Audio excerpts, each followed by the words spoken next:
Air cooling kind of became scarce or untenable, and it pushed us to do something that we have been avoiding for a long time, which is liquid cooling, which is now just de facto. We have to do it. So that was a good shove. That was good creative destruction. And air is not going away. We need it for traditional servers. We need it for network gear. We need it for people. We need it for other things. But liquid cooling going forward will be and is now part of the basis of design. Power, same kind of thing. Data centers are not responsible for power scarcity. Corporate real estate and residential air conditioning consumes more than twice the energy that data center does globally. So, hello everyone, Sean Farney coming at you live from the wilds of Mukwonago, Wisconsin. I am the Vice President of Data Center Strategy in the Americas for JLL, and happy you could join today to nerd out about data center. Hi, it's Joshua Feinberg from the Data Center Go-to-Market podcast. Today I have a very special guest joining me is Sean Farney, who is Vice President of Data Center Strategies for JLL. Sean is based in the Chicago area. Welcome to the podcast. Hey, Joshua. Great to be here. Thanks so much for having me. You may regret it because I love to just drone on about all things data center, 30 years worth of material. Oh, no, I'm very much looking forward to it because most strategies are built around this one big assumption that more is better. Be more visible, jump in front of more people, and all of the go-to-market problems tend to solve themselves. But we also tend to find that enterprise buyers experience this visibility very differently. Some see it as noise, some see it as risk, some see it as friction. You're in a unique position now that you're sitting on the buyer side, at least part of the week, at least part of the month, and getting to see how these real enterprise decisions are getting made at scale when power and internal politics and real consequences are involved. And I really want to spend some time diving in today how these decisions are truly made as opposed to how people think they're actually being made. So given all of that, what do you see as the biggest disconnect between how most companies in the data center industry are thinking about go-to-market and how their buyers actually want to buy? Yeah, well, like you mentioned, I'm in a unique spot. So I serve the JLL global data center clients, and we do everything from fine digital dirt, so site selection over here, to operate facilities. We operate creeping up on 5 gigawatts of facilities for our clients. So I get to see all decisions being made along that value chain and with the different customer segments. So, and they all think, act, and buy very, very differently. So the hyperscalers obviously are buying at very, very large scale, building facilities to support revenue streams. The enterprise customers are, after 10 or 15 years of people like me telling them to put everything in the cloud, are clearing out their data centers and now may reinvigorate them with the need for on-prem inference infrastructure. And then the colocation folks are somewhere in between and supporting now both realms and struggling with hybridizing existing assets to support both today's 3 to 7 kW cabinets that have been cooking along, cranking out cash for a long time, and preparing for the future where we're seeing a liquid cooled 100 kW plus environment. So very, very interesting. So everyone has a different it's not, I guess I would say it's not a single go-to-market set of goals, strategies, and tactics. The model I learned at Kellogg, their marketing stuff. Thank you, Professor Chernev. Everyone's got a different set of tools they use in the toolbox and the way they look at the market. And I think generally, if you have to put a layer of disconnect on top of all of it, I would say that the industry, you really got to be in the industry to understand how it works and it functions despite its now amazing size. It's grown a bit, particularly in the last few years. It functions like a very artisanal, idiosyncratic industry based on relationships, because really it comes out of the trades. And in that way, it's more like construction and less like a real estate product. So it's the perspective, the way that you come at the industry, where I think that the disconnect is, and a lot of folks jump into it not understanding how it functions or trying to apply go-to-market strategies from other industries to it. But again, it's very, very different the way it's structured and the pace at which it moves. We are changing tech literally monthly. I'm helping clients redesign bases of design multiple times a year based on what Jensen is saying up on the stage at GTC that month, right? So it moves very, very fast. There's a lot of money in the space, tons of build going on, a service that now everyone, both personally and professionally, needs, yet it's got its own way of functioning, and you really need to immerse yourself in it before you start to apply, traditional go-to-market strategies. I've seen this in lots of different places and have helped companies like JLL now, Kohler in the past, and others readjust their go-to-market goals, strategies, and tactics to the reality of what works in the industry. So it sounds like it's not just a very complex segmentation challenge. It's that just when you think you got it right, 3, 6, 9 months later, you have to keep readjusting. You can't put it behind museum glass. Well, and that's been frankly the fun since end of November 2022 when ChatGPT dropped and the world changed, because AI became real, and I think more importantly, it became monetizable, because Wall Street got very, very interested in the potential. And I think that has been responsible for this push, what JLL calls in its recent data center report, the investment super cycle that we're in right now, which is a multi-trillion-dollar business from a spend perspective over just the next few years. So for maybe 20 years, from the time when I was building and operating for Microsoft, we were really making these boxes in the same way. We learned a lot during the PUE wars. It was incredible to be at Microsoft working with Christian Bellotti during that time, when we just uncorked all this innovation to drive facility efficiency way, way up, drive our PUE way, way down. We were allowed to do whatever we wanted. We discovered how to do hot and cold and partitioning and all that cool stuff that came out of the mid-2000s, all this great creative destruction. That launched a period of almost 20 years where we really efficiency engineered data centers and started doing them in the same way. Just like there's interesting engineering studies on the design of automobiles. They all start to look exactly the same after a while, because they're pursuing the best gas mileage and efficiency in aerodynamics, right? So data center, same thing. Then AI comes along, boom. Not only are we, 10x or logarithmically densifying our critical load, but we need a new way of doing cooling, liquid cooling, which we were scared of forever and didn't want to do. And I de-supported back when migrating from mainframes, the original liquid cooled dense cabinet environment a long time ago, to date myself. We moved towards that and brought all this change in. So we've had this 3-year or so period of awesome creative destruction, throw out the old, bring in the new in the best kind of way. And that has really stirred the pot for an industry that was already growing fast, already very idiosyncratic in how it behaved, a lot of relationship based, a lot of kind of trades, history and legacy. So bring that all together and you have an industry that's thriving, moving very, very fast, incredibly fun because it's changing monthly. Now chasing processor density, which is, I still can't wrap my head around this, that Jensen did this. The tail is wagging the dog.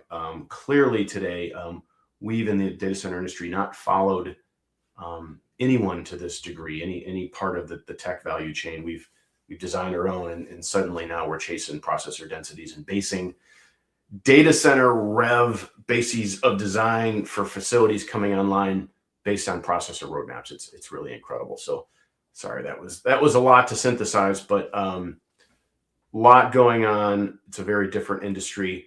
it keeps us on our toes, and specific to go-to-market strategy, it keeps it very fresh, and it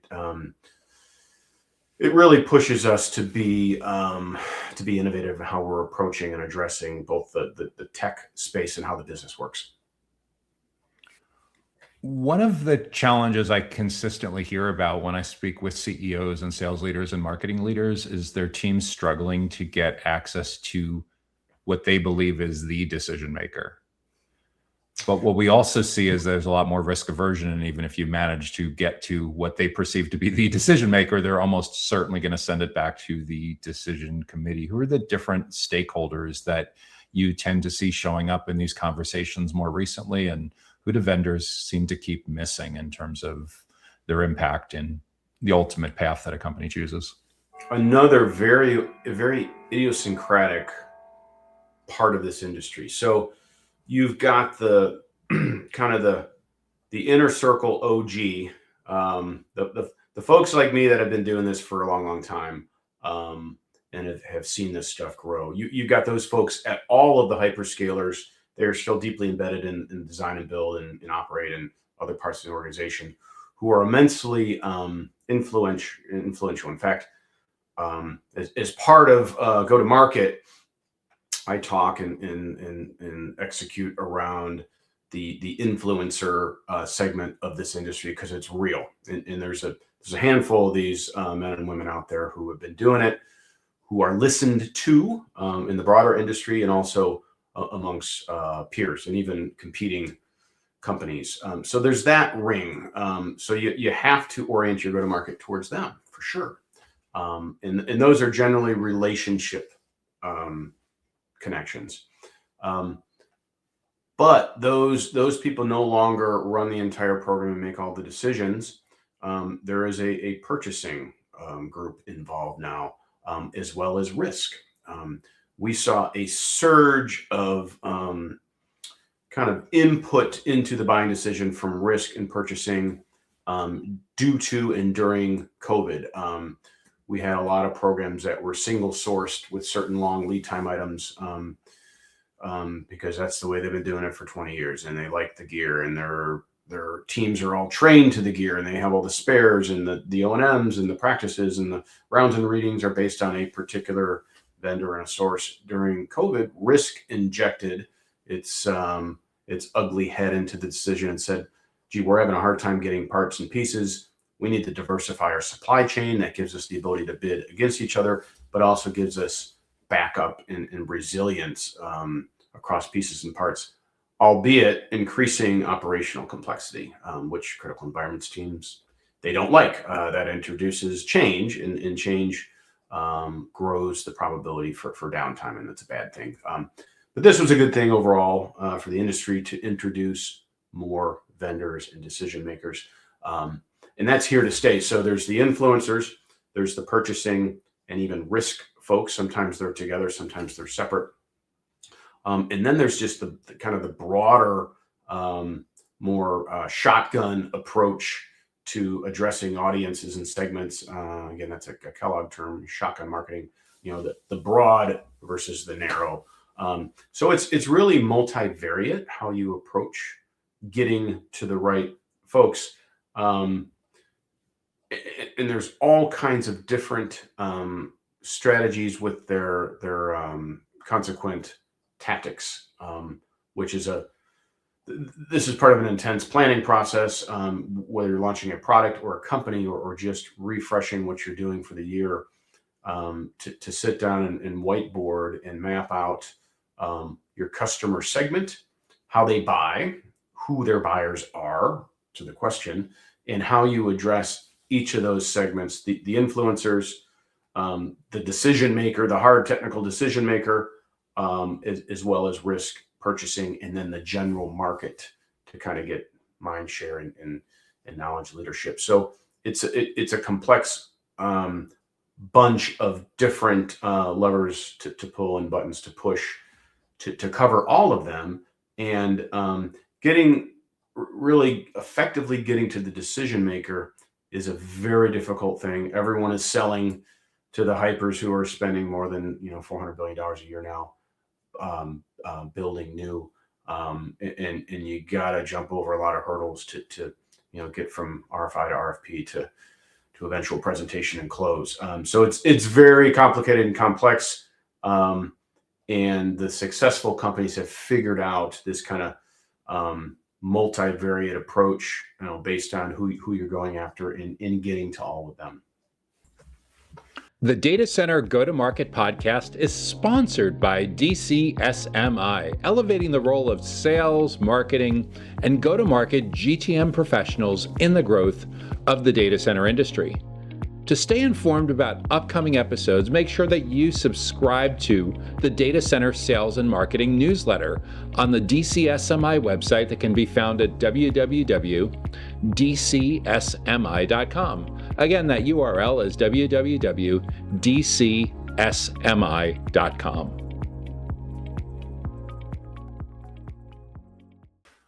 For a go-to-market leader that's trying to figure all of this out, what have you found to be the credibility killers? What steps do people take inadvertently that immediately reduces trust with these enterprise buyers? I think one of the big challenges today is credibility and execution experience. There's so many new folks getting into the space, which is great because we're growing. But it's very important, especially getting to technical decision makers and that influencer ring of folks. It's very important to have a book of experience that you can demonstrate, and even personal experience. There's a lot of folks on the data center circuit these days talking about in data centers and selling data centers who really haven't done work in the space, which is okay. We want to welcome new people and spin them up, but again, you can't just take a team of folks from a different industry, even industrial assets in real estate. There's some similarities to data centers, but that asset behaves much differently, and the customer has different demands. So I think probably the biggest mistake today is the credibility and experience gap. You got to make sure that you have folks who have been doing this for a while. There's an intense pressure to get to revenue today, and therefore there's an intense pressure to grow, and then consequently hire. I would pass along advice to anyone in the space, new or old.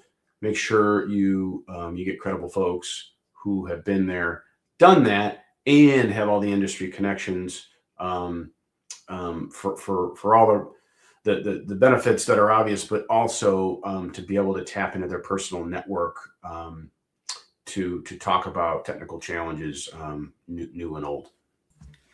Yeah, it's really fascinating that you bring that up, because what I've noticed over the last year or two is I see a lot of companies increasingly hiring career IT professionals who've never worked in sales or business development in their entire career onto biz dev teams, in some cases even to lead biz dev teams, and the same thing on the engineering side. In theory, that as people move to the self-driving journey, and all of a sudden now you have a peer who's coming from the exact same career trajectory as their prospects and clients, it will accelerate things. Have you seen much of that? I have. Over the years, I would say it's been a good thing to have IT and mechanical electrical folks kind of feeding the general pool of data center talent. But data centers are, some would argue it's half IT, but half mechanical, electrical, plumbing as well. So it's good to have the hands-on experience for sure. Oftentimes, engineering folks maybe don't have the same strengths in the business development and relationship realms. Sometimes they do, though. So I think it's great to have the background, especially the hands-on. I used to run data centers. That I leverage that all the time because although it's been a few years, I understand being in that seat, being in the pressure. The same engineering principles are in play. They haven't changed at all. And certainly the same operational principles around running a facility to uptime, very, very important. So I like to know someone has crawled across the data center floor, has built servers, has done all those types of things, and have sat in the hot seat, and therefore can relate to the industry. So with all of that in mind, I know a lot of companies in the industry are investing very aggressively in content and in conferences. What do you see working especially well, and where do you see companies going off the rails with their go-to-market expectations and these big investments? Great question. I think last year the number of data center conferences doubled. It'll double again this year. So, and I go to most of them. It's part of my role as evangelist at JLL. I again, going back to what makes the industry work and what formed it, relationships. Face-to-face business can't be replaced, electronically. So there is a very, very strong need for that. Perfect example, last week, PTC, the big in-face meeting. I think it was 10,000 registered and maybe 20,000 attendees of 18 hours a day of meeting face-to-face and doing deals and developing business. There is no replacement for that. So we have to always remember that we can do as many webinars and Teams meetings and so on as we want, but there is a place for face-to-face. In that regard, the conferences are very, very important if you use them to create relationships. I think one of the big mistakes we see today is the kind of continuing legacy of, go to a conference, set up a booth, and assume that is going to get your customer. That's that shotgun approach, versus identifying your decision makers, your influencers, your purchasing folks, and targeting them with very specific reach out and connection. Whether that's a meeting, and that's what we did all week at PTC, meetings, face-to-face meetings, sitting down, talking numbers and proposals, or if that's simply what I like to do. I'm on a lot of panels. I do a lot of keynotes. I moderate a bit. I oftentimes try to take my panel out for dinner the night before, for example, just to create a relationship, and not necessarily pushing selling, but developing relationships so you can pick up the phone later. So we can't discard face-to-face, and can't assume that some of the things that worked in other industries or in the past, just taking down a booth and hanging out in the booth all day, will drive you, this targeted business. So things have changed a bit. There's also a rise, because of the role of influencers and the rapid rate of change. There's a rise in the importance of knowledge leadership, of just engaging in knowledge. And this is something I've believed in very strongly for a long time now. Both at Kohler and past roles and now at JLL, I always have a private client invite data center gathering of 40, 50, 80, 100 data center folks, just to bring people together to talk about technical challenges. So no product, no selling, bring people together to create relationships and networks to help them, and leading as a company and provider by just creating that venue and that forum for people.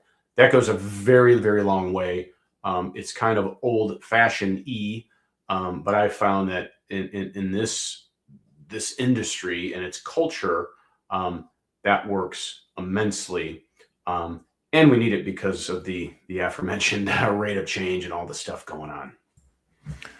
So what I'm hearing is that within the broader shotgun approach to marketing at conferences, you're almost creating a conference within a conference for your specific group that are on panels. And in addition to that, you're finding a lot of great success with hosting your own micro conferences.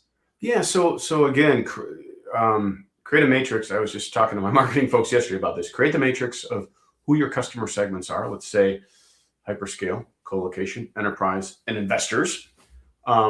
How they buy, what they buy and what works, whether it's that shotgun approach, which is broader industry to get eyeballs and clicks and impressions and engagement.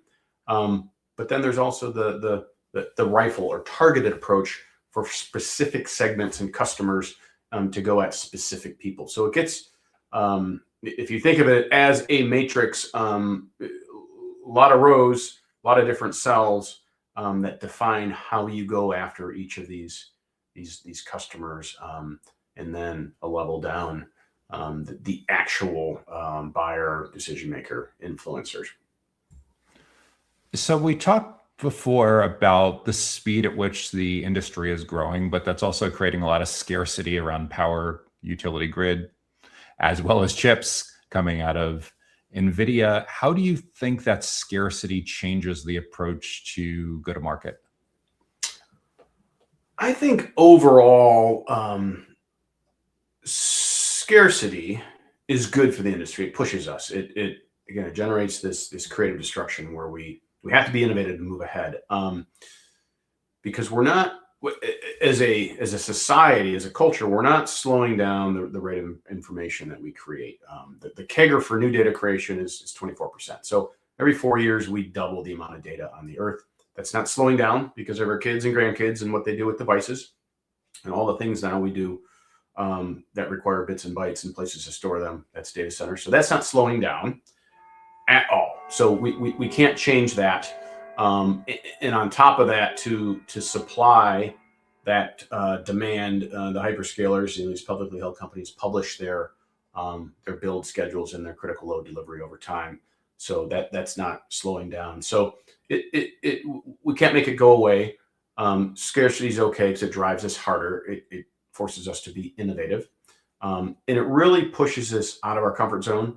I think in some way what has happened with liquid cooling in the last couple of years is an offshoot of scarcity.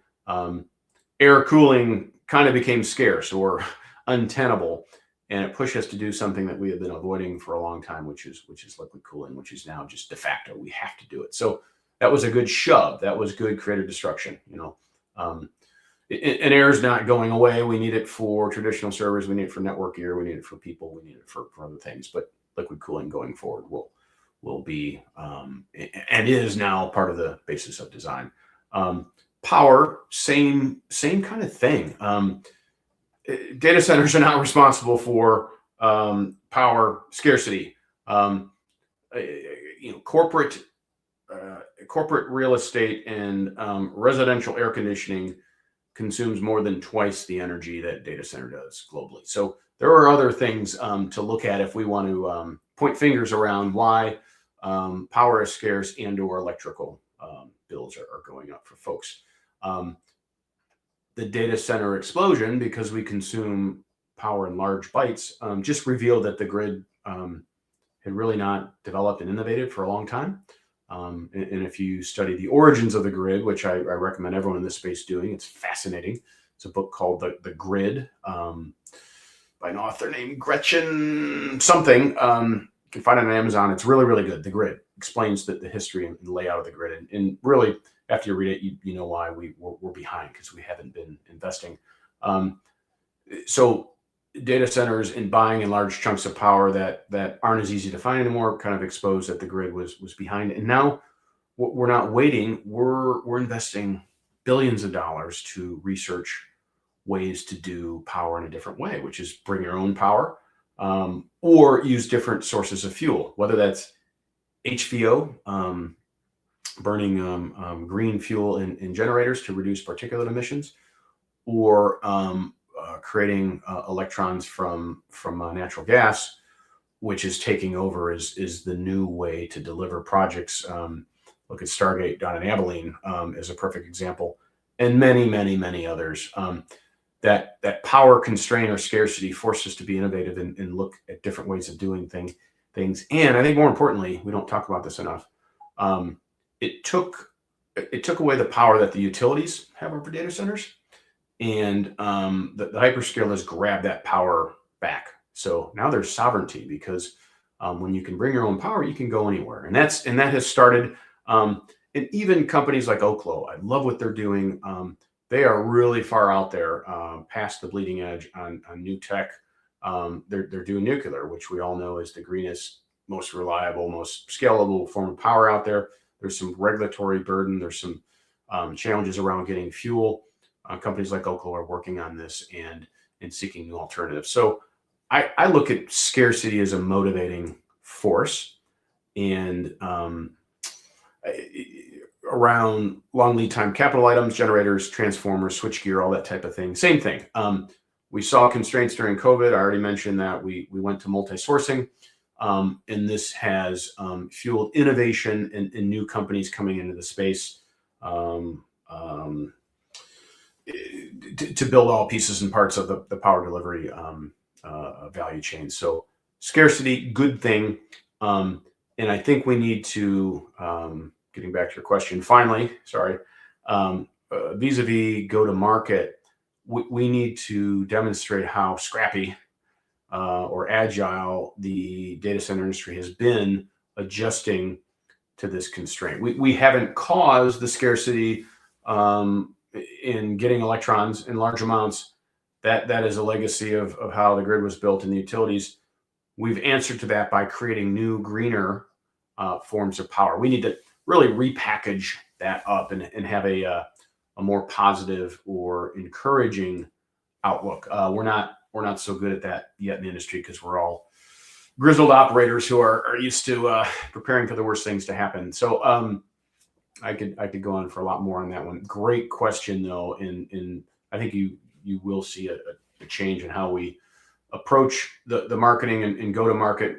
Microsoft very recently came out with their here's why data centers are a good platform in response to the Trump administration's questions around power and electricity bills and water and all that type of thing. So we're starting to see concerned and directed action to take this on. Overwatch and Kirk O'Fallon doing great things around visibility and eyeballs and how good the industry is. So I think it's really just a marketing challenge around perspective.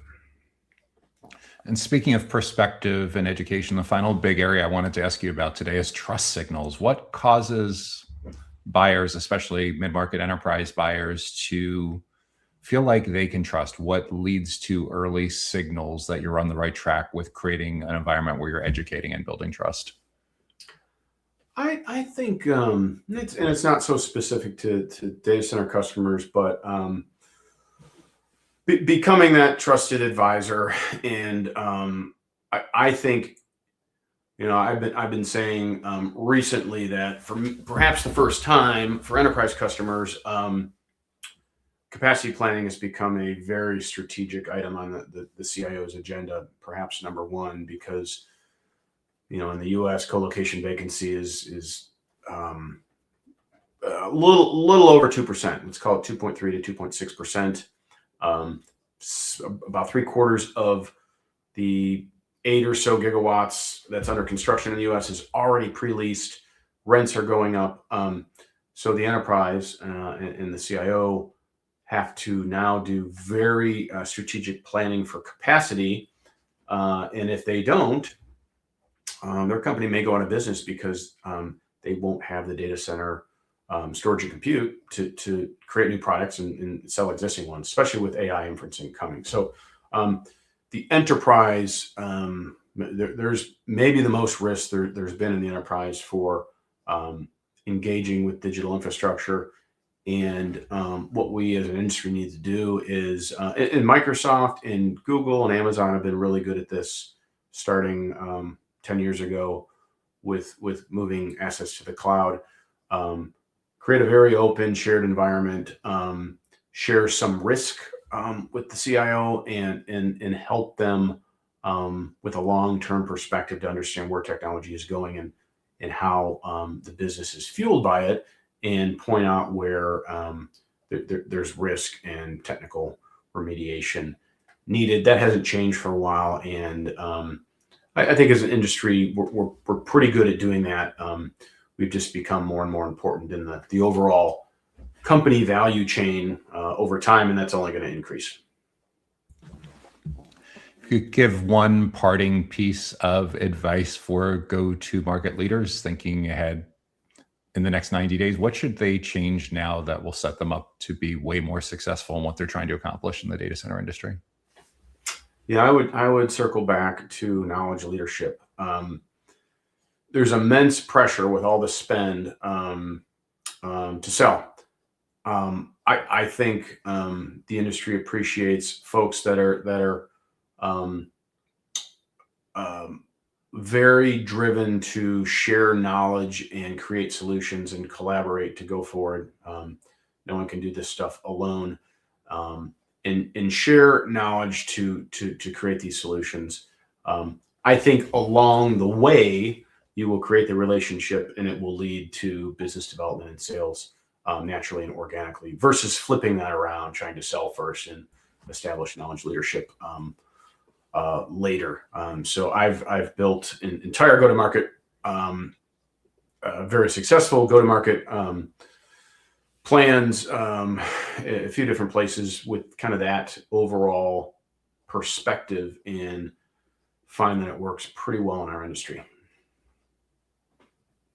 Yeah, that makes a ton of sense with both the changes that are happening in the data center industry as well as the big picture changes in how people consume information. Sean, if someone wants to follow what you're working on or connect with you or reach out to you, is LinkedIn the best place to start? It is. Please reach out. Between my personal LinkedIn and the JLL Data Center Solutions page, I'm posting everything that we're doing and everything that's going on. Again, to try to share knowledge, lots of links, particularly to the JLL research, which is free, and the research team is awesome. We publish all kinds of market data and information, and then for deeper inquiries, reach out on LinkedIn and we'll chat. Excellent. Yeah, I'll make sure to include links to both your profile and the company page and the data center solutions part of JLL's main website so people can learn more. It's been terrific, Sean. I really appreciate you taking the time to join me today. If there's one big takeaway from the conversation, it seems like that buyers aren't just rewarding activity. They're rewarding those that can help figure out what they should do next with clarity, with restraint, with credibility. You gave us a rare look into what really is going on behind the scenes, what people actually respond to, as opposed to what potentially disqualifies vendors before a deal even starts. For everyone that's listening, for everyone that's watching, if this made you a little bit uncomfortable, if Sean gave you some advice that caused you to rethink what your current approach is, well, we've done our job. It's a good sign, because the gap between how you go to market and how buyers buy is where deals are won or lost. Thanks again, Sean. Really appreciate it. Joshua, it was awesome. And thanks everyone for watching. Take care. Likewise. The Data Center Go-to-Market podcast is sponsored by DCSMI, elevating the role of sales, marketing, and go-to-market GTM professionals in the growth of the data center industry. To stay informed about upcoming episodes, make sure that you subscribe to the Data Center Sales and Marketing newsletter on the DCSMI website that can be found at www.dcsmi.com. Again, that URL is www.dcsmi.com.